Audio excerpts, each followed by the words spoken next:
Hello student, welcome to O2 exams. मैं हूं सोनम और आज इस वीडियो में हम कंप्लीट करने वाले हैं आरपीएफ कांस्टेबल भर्ती 2025 के लिए। आज के सेशन में जीके जीएस के सिलेक्टेड क्वेश्चन लेके आए। तो जितने भी स्टूडेंट आरपीएफ कांस्टेबल भर्ती के लिए प्रिपरेशन कर रहे हैं, आप सभी लोग वीडियो के लास्ट तक बने रहिएगा। और अगर आप हमारे चैनल पर नए विजिट किए हैं तो प्लीज़ चैनल सब्सक्राइब करिएगा O2 एग्जाम्स को और बेल आइकन प्रेस कर लीजिएगा, जिससे कि हमारी वीडियो की नोटिफिकेशन आप लोगों तक लगातार पहुँचती रहे। आप लोग अपनी कंटिन्यू प्रिपरेशन करते रहिए। दोस्तों, आपको बता दें कि आज के सेशन में हम आरपीएफ के लिए 30 जीके जीएस के सिलेक्टेड और इंपॉर्टेंट क्वेश्चन लेके आए, जो कि आपके एग्जाम के लिए वेरी वेरी इंपॉर्टेंट हो जाती है। तो आप लोग मिस मत करिएगा इस क्लास को, वीडियो के लास्ट तक बने रहिएगा। चलिए चलते हैं, लेट्स स्टार्ट। यहाँ पे आपका पहला क्वेश्चन दिया गया है, विश्व पृथ्वी दिवस कब मनाया जाता है। तो विश्व जो पृथ्वी दिवस है यह वेरी वेरी इंपॉर्टेंट, कई बार एग्जाम में पूछे गए क्वेश्चन है। तो यह आपके 22 अप्रैल को मनाया जाता है। तो आपका ऑप्शन है द राइट आंसर। वहीं अगर आपसे पूछा जाए कि 7 अप्रैल को क्या मनाया जाता है, तो यह आपको याद रखना है विश्व स्वास्थ्य दिवस। ठीक है, विश्व स्वास्थ्य दिवस आपका मनाया जाता है 7 अप्रैल को। वहीं 22 मार्च की बात की जाए तो 22 मार्च को आपका विश्व जल दिवस मनाया जाता है। ठीक है, जल ही जीवन है, तो जल आपको याद रखना है। विश्व जल दिवस आपको 22 मार्च को मनाया जाता है। वहीं 7 मार्च की बात करें तो इस दिन आपका जन औषधि दिवस मनाया जाता है, यह भी आपको याद रखना है। तो यह सभी जो आज की दिवस हम बता रहे हैं यह वेरी वेरी इंपॉर्टेंट है, तो प्लीज़ इसे आप लोग याद रखना। नेक्स्ट देखेंगे अगले क्वेश्चन की तरफ। अगला क्वेश्चन पूछा गया है कि संविधान में मंत्रिमंडल शब्द का प्रयोग किस अनुच्छेद में किया गया है। तो राइट आंसर हो जाएगा ऑप्शन ए, अनुच्छेद 352 में मंत्रिमंडल शब्द का प्रयोग किया गया है। It is very very important question, इसे आप याद रखिएगा। अब आपको बता दें कि आपातकालीन की जो शक्ति है वह भी आपके आर्टिकल 352 के अंतर्गत ही दी गई है। तो ये दोनों आपको याद रखने हैं। वहीं अगर आपसे पूछा जाए कि आर्टिकल 76 क्या है, यानी 76, तो 76 में आपके महान्यायवादी से संबंधित यह आर्टिकल हो जाता है। आपको बता दें कि भारत का महान्यायवादी जो है यह इसकी नियुक्ति की जाती है आर्टिकल 76 के अंतर्गत। और यह भारत का जो महान्यायवादी होता है ना, वह भारत सरकार का प्रमुख आपका कानूनी सलाहकार होता है। यह देश के सर्वोच्च न्यायालय में सरकार का प्रतिनिधित्व करता है। तो यह भी आप याद रखिएगा। नेक्स्ट देखेंगे अगले क्वेश्चन की तरफ। अगला क्वेश्चन आपसे पूछा गया है ओजोन पर पाई जाती है। तो यानी ओजोन जो है आपका यह समताप मंडल पर पाई जाती है। आपका राइट आंसर हो जाएगा ऑप्शन बी। वहीं अगर आपसे पूछा जाए ओजोन का रासायनिक फार्मूला क्या है, तो O3 यानी 3 ऑक्सीजन अणुओं से मिलकर बना हुआ है आपका यह ओजोन। तो यह आपको याद रखना है। नेक्स्ट देखेंगे अगले क्वेश्चन की तरफ। अगला क्वेश्चन पूछा गया कि भारत में सुनामी वार्निंग सेंटर अवस्थित है। तो भारत में सुनामी वार्निंग यानी सुनामी आने से पहले जो चेतावनी देता है वह सेंटर कहाँ पे यह स्थित है। तो याद रखना है आपको, यह हैदराबाद में स्थित है। ठीक है, तेलंगाना की राजधानी हैदराबाद में यह स्थित है। तो option be the right answer. अगर हम आपसे पूछे कि यह जो पोर्ट ब्लेयर है यह अंडमान निकोबार की राजधानी होती है पोर्ट ब्लेयर, और यहाँ पे कौन सा आपका हवाई अड्डा स्थित है, हवाई अड्डा। तो यह आपको याद रखना है, वेरी वेरी इंपॉर्टेंट क्वेश्चन है यह। तो याद रखना है यहाँ पे आपका स्थित है, ठीक है, वीर सावरकर अंतर्राष्ट्रीय हवाई अड्डा यहीं पर स्थित है। ठीक है, आगे देखेंगे अगला क्वेश्चन पूछा गया कि सरदार सरोवर बांध किस नदी पर स्थित है। तो सरदार सरोवर जो बांध है यह नर्मदा नदी पर गुजरात राज्य में स्थित है, यह आपको याद रखना है। और यह नर्मदा घाटी परियोजना की सबसे बड़ी बांध हो जाती है। इस बांध का जो निर्माण है वह 2017 में किया गया था, यह आपको याद रखना है। यह महाराष्ट्र, मध्य प्रदेश और गुजरात, राजस्थान को भी कवर करती है। ठीक है, आगे देखेंगे अगला क्वेश्चन आपसे पूछा गया भाखड़ा नागल बांध किस नदी पर स्थित है। तो भाखड़ा नागल जो बांध है यह आपके सतलज नदी पर स्थित है और यह आपके हिमाचल प्रदेश के बिलासपुर में स्थित है, यह आपको याद रखना है। ठीक है, और यह भारत का दूसरा सबसे बड़ा ऊंचा बांध हो जाता है। नेक्स्ट देखेंगे अगला क्वेश्चन पूछा गया कि भारत सरकार द्वारा बैंकों का राष्ट्रीयकरण किस वर्ष में किया गया था। याद रखना है आपका, एक तो पहला जो हुआ था आपका 14 बैंकों का राष्ट्रीयकरण हुआ था, उसके बाद फिर 6 बैंकों का राष्ट्रीयकरण हुआ। ये दोनों क्वेश्चन वेरी वेरी इंपॉर्टेंट है और आपसे कई बार एग्जाम में पूछे भी गए हैं। ठीक है, तो याद रखना है जो 14 बैंकों का राष्ट्रीयकरण हुआ था पहली बार में, यह आपका 1969 में हुआ था। ठीक है, और 1969 में ही आपके RBI का भी यानी रिजर्व बैंक ऑफ इंडिया का भी आपका राष्ट्रीयकरण कर दिया गया था। तो यह आपको याद रखना है। और जो 6 बैंकों का राष्ट्रीयकरण हुआ था यह हुआ था आपके 1949 में। ठीक है, नहीं, यहाँ पे जो 6 बैंकों का राष्ट्रीयकरण हुआ था, 14 बैंकों का राष्ट्रीयकरण तो आपका 1969 में हो गया था। और जो आपका आपके 6 बैंकों का राष्ट्रीयकरण हुआ था यह हुआ था आपके 1980 में। ठीक है, 6 बैंकों का राष्ट्रीयकरण, यह आपको याद रखना है। और यह दोनों जो आपका नेशनलाइजेशन किया गया था बैंकों का, वह इंदिरा गांधी सरकार के अकॉर्डिंग ही किया गया था। ठीक है, नेक्स्ट देखेंगे अगले क्वेश्चन की तरफ। अगला क्वेश्चन आपसे पूछा गया है, अगला क्वेश्चन है कि पवन चक्की पवन की किस ऊर्जा का उपयोग करती है। तो जो पवन चक्की होती है, ठीक है, वह आपके गतिज ऊर्जा के कार्य पर काम करती है। गतिज ऊर्जा जो है आपका, ठीक है, हवा की गतिज ऊर्जा का इस्तेमाल करके यह बिजली पैदा करती है आपकी पवन चक्की। तो option be the right answer. Next देखेंगे अगला क्वेश्चन आपसे पूछा गया है कि भारत का प्रथम वायसराय कौन था। तो भारत का जो प्रथम वायसराय था वह लॉर्ड कैनिंग था। अब आपको याद होना चाहिए कि 1857 की जो क्रांति हुई थी, ठीक है, और 1857 की जो क्रांति हुई थी मेरठ से आपका, जिसे हम भारत का प्रथम स्वतंत्रता संग्राम भी कहते हैं, उस समय लॉर्ड कैनिंग ही भारत का वायसराय था। नेक्स्ट देखेंगे अगले क्वेश्चन की तरफ।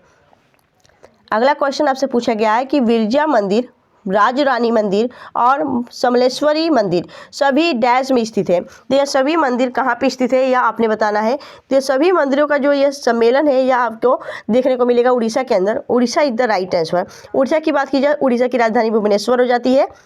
उड़ीसा के जो वर्तमान में मुख्यमंत्री हैं वह है मोहन चरण मांझी और यहाँ के गवर्नर है हरिबाबू कंबनपति। नेक्स्ट देखेंगे अगले क्वेश्चन की तरफ।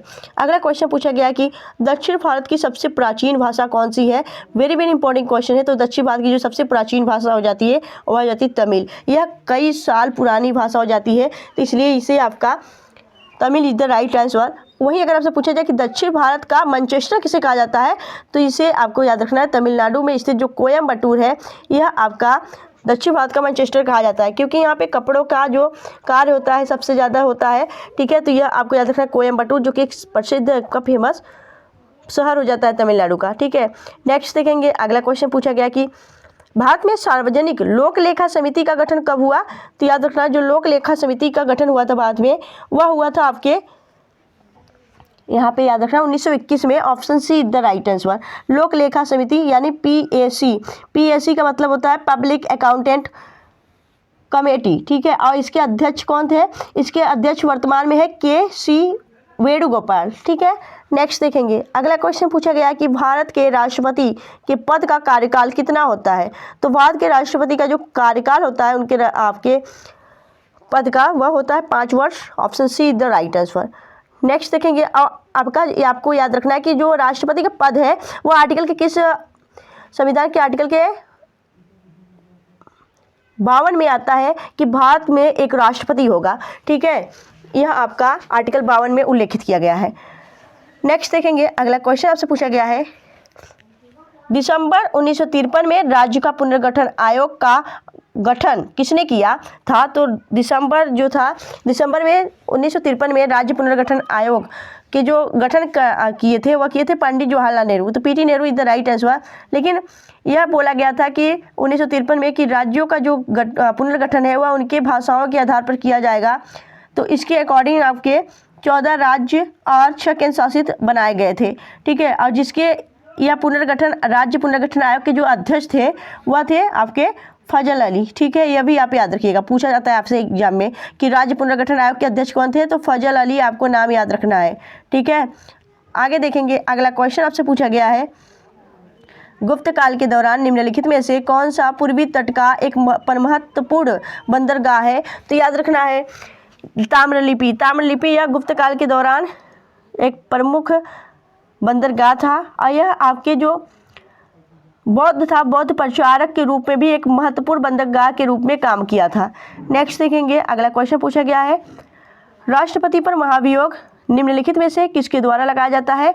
तो यह संसद द्वारा लगाया जाता है। संसद के किसी भी सदन द्वारा, यानी कि संसद के जो दोनों सदन है लोकसभा और राज्यसभा, इन दोनों में आपको 1/3 बहुमत चाहिए, फिर आपके राष्ट्रपति पर महाभियोग लगाया जाता है। महाभियोग लगाने से पहले 14 दिनों तक की पहले ही राष्ट्रपति को जानकारी दी जाएगी कि आप पर महाभियोग लगाया जा रहा है।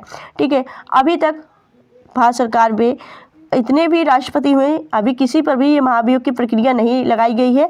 महाभियोग की जो प्रक्रिया है वह आर्टिकल 61 के अंतर्गत आता है और यह आपके USA अमेरिका से अडॉप्ट की गई है भारतीय संविधान में। नेक्स्ट देखेंगे अगले क्वेश्चन तरफ। अगला क्वेश्चन पूछा गया है कि निम्नलिखित देशों में से किस देश की भारत के साथ सबसे लंबी अंतर्राष्ट्रीय सीमा है। तो आपको याद रखना है बांग्लादेश के साथ सबसे ज़्यादा अंतर्राष्ट्रीय सीमा साझा होती है आपके भारत की।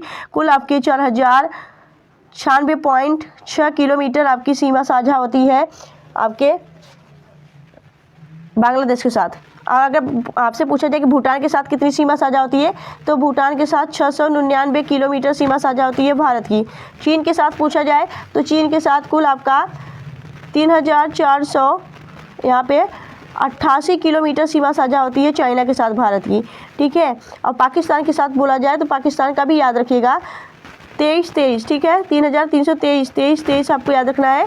आपका यह किलोमीटर सीमा साझा होता है पाकिस्तान के साथ है। तो यह आपसे एग्जाम में पूछा जाता है कि सबसे ज़्यादा अंतर्राष्ट्रीय सीमा आपके भूटान के साथ लगता है, यह भी आप याद रखिएगा, ठीक है। नेक्स्ट देखेंगे अगले क्वेश्चन की तरफ।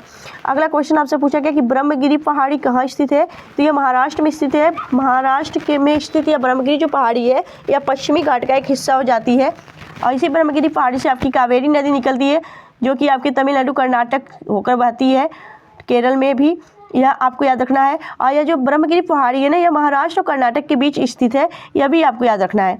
नेक्स्ट देखेंगे अगला क्वेश्चन पूछा गया कि सियाचिन ग्लेशियर जो कि खबरों में रहा किस पर्वत श्रृंखला में एक स्थित है, तो याद रखना है सियाचिन ग्लेशियर काराकोरम श्रेणी का हिस्सा है। Option A is the right answer. Next देखेंगे अगला क्वेश्चन पूछा गया है कि अलमट्टी बांध निम्नलिखित में से किस नदी पर है, तो अलमट्टी बांध कृष्णा नदी पे बनी हुई है, ठीक है। कृष्णा नदी पे अलमट्टी बांध, श्रीशैलम बांध और नागार्जुन सागर बांध, यह सभी आपके कृष्णा नदी पर बनी हुई है। कृष्णा नदी की जो सहायक नदियां हैं वह तुंगभद्रा और मालप्रभा है, ठीक है। नेक्स्ट देखेंगे अगले क्वेश्चन की तरफ। अगला क्वेश्चन पूछा गया है कि महात्मा गांधी ने असहयोग आंदोलन कब शुरू किया था, तो याद रखना है 1 अगस्त, ठीक है, 1 अगस्त 1920 को यह असहयोग आंदोलन शुरू किया गया था। Option A is the right answer. Mahatma Gandhi का यह आंदोलन शुरू करने का एकमात्र था कि शांतिपूर्व ढंग से स्वराज हासिल करना, यह महात्मा गांधी का उद्देश्य था। तो option A is the right answer. Next देखेंगे अगला क्वेश्चन पूछा गया कि संविधान सभा ने भारत के संविधान को कब अंग्रेजी बनाया था, तो याद रखना है आपका जो भारतीय संविधान है और अंग्रेजी में कब लिखा गया था, तो 26 नवंबर 1949 को लिखा गया था। 26 नवंबर को ही आपका संविधान दिवस के रूप में भी सेलिब्रेट किया जाता है, यह भी याद रखना है। और संविधान आपका पूर्ण रूप से कब लागू हुआ था, तो यह आपका 26 जनवरी 1950 को आपका संविधान पूर्ण रूप से लागू किया गया था, यह आपको याद रखना है। नेक्स्ट देखेंगे अगला क्वेश्चन पूछा गया कि रोजर फेडरर किस खेल के प्रमुख खिलाड़ी हैं, तो रोजर फेडरर जो है यह टेनिस के एक बेस्ट बहुत ही बढ़िया प्लेयर हो जाते हैं टेनिस के, यह आपको याद रखना है। नेक्स्ट देखेंगे अगला क्वेश्चन पूछा गया कि भारत की राष्ट्रीय सुरक्षा परिषद यानी NSG नेशनल सिक्योरिटी काउंसिल के अध्यक्ष कौन होता है, तो राइट आंसर हो जाएगा आपके प्रधानमंत्री। भारत के जो वर्तमान में प्रधानमंत्री रहेंगे वही राष्ट्रीय सुरक्षा परिषद के अध्यक्ष होते हैं। नेक्स्ट देखेंगे अगला क्वेश्चन पूछा गया है कि भारत का पहला स्वदेशी रूप से विकसित युद्धक विमान का नाम क्या है, तो राइट आंसर हो जाएगा तेजस। तेजस जो है यह भारत का पहला स्वदेशी युद्धक विमान है। नेक्स्ट देखेंगे अगला क्वेश्चन पूछा गया है कि संयुक्त राष्ट्र का 193वां राष्ट्र कौन सा बना है, तो राइट आंसर हो जाएगा आपका दक्षिणी सूडान। दक्षिणी सूडान जो है यह आपके यूनाइटेड नेशन का 193वां सदस्य बना है। अगर वहीं यूनाइटेड नेशन की बात की जाए तो इसकी स्थापना 26 अक्टूबर 1945 को की गई थी। और यह आपका यूनाइटेड नेशन का जो गठन किया गया था वह द्वितीय विश्व युद्ध के दौरान 51 देशों की सम्मिलित के साथ इस देश का स्थापना किया गया था। इस यूनाइटेड नेशन की स्थापना की गई थी, ठीक है, संयुक्त राष्ट्र की स्थापना की गई थी। अगला क्वेश्चन आपसे पूछा गया है कि चींटी की डंक यानी एंट बाइट की प्रकृति अम्लीय होती है, चींटी के डंक में कौन सा अम्ल पाया जाता है, तो चींटी जो होती है उसमें आपकी फार्मिक एसिड पाई जाती है। Option A is the right answer. Oxalic acid आपके टमाटर पालक इन सभी में ऑक्जेलिक एसिड पाया जाता है। वहीं लैक्टिक अम्ल आपके दूध में पाया जाता है और एसिटिक अम्ल आपके सिरका में पाया जाता है, ठीक है, यह सभी आपको याद रखना है। नेक्स्ट देखेंगे अगला क्वेश्चन पूछा गया कि हरिप्रिया नंबूदरी किस भारतीय शास्त्रीय नृत्य की प्रतिपादक है, तो राइट आंसर हो जाएगा कुचिपुड़ी। कुचिपुड़ी की यह बेस्ट आपके नृत्य की प्रतिपादक है हरिप्रिया नंबूदरी। आगे देखेंगे अगला क्वेश्चन आपसे पूछा गया कि भारत कौन सा चीन, नेपाल और भूटान तीनों के साथ सीमा साझा करता है, तो भारत में कौन सा ऐसा राज्य है, तो राइट आंसर हो जाएगा सिक्किम जो है यह चीन, नेपाल, भूटान तीनों से सीमा साझा करने वाला एकमात्र राज्य हो जाता है। वहीं सिक्किम की बात करें तो सिक्किम को भारतीय संविधान में कौन सा संविधान संशोधन करके अडॉप्ट किया गया था, तो यह एक राज्य हुआ करता था। सिक्किम को 36वां संविधान संशोधन 1900 यहाँ पे 95 था, ठीक है। 1995 में 36वां संविधान संशोधन करके सिक्किम को भारत में जोड़ा गया था और यह भारत का 22वां राज्य के रूप में स्थापित किया गया था। नेक्स्ट देखेंगे, अगला क्वेश्चन आपसे पूछा गया है कि कंबोडिया की राजधानी क्या है। तो कंबोडिया की राजधानी हो जाती है नोम पेन्ह, ठीक है। नोम पेन्ह तो कंबोडिया की राजधानी हो जाती है। नेपाल की राजधानी काठमांडू हो जाती है। थाईलैंड की राजधानी बैंकॉक हो जाती है, ठीक है। यह आप सभी को राजधानी और मुद्रा दोनों को याद रखना है। और आपको बता दें दोस्तों, कंबोडिया में ही स्थित भारत यानी दुनिया का सबसे बड़ा हिंदू मंदिर जो है आपका, हिंदू मंदिर आपका यहीं पे स्थित है। कौन सा हिंदू मंदिर है वो, तो याद रखना अंकोर वाट मंदिर। अंकोर वाट मंदिर यह आपका एक सबसे बड़ा हिंदू मंदिर है जो कि कंबोडिया में स्थित है। ये काफ़ी बार पूछा गया और यह भगवान विष्णु को समर्पित है, यह भी आप याद रखिएगा। तो दोस्तों हमने आरपीएफ के लिए यहाँ पे आरपीएफ स्टूडेंट के लिए यहाँ पे 30 जीके जीएस के इंपॉर्टेंट क्वेश्चन कराए। तो आज की सेशन आपको कैसी लगी आप प्लीज़ हमें कमेंट करके जरूर बताया करिए। अगर आपको वीडियो सच में अच्छी लगती है, हेल्पफुल लगती है, प्लीज़ सोनम मैम की मेहनत अच्छी लगती है तो प्लीज़ वीडियो को लाइक और चैनल सब्सक्राइब जरूर किया करिए, ठीक है। तो मिलेंगे आपसे नेक्स्ट वीडियो में ऐसी बेस्ट कंटेंट के साथ। तब तक के लिए bye bye and thanks for watching, keep smiling.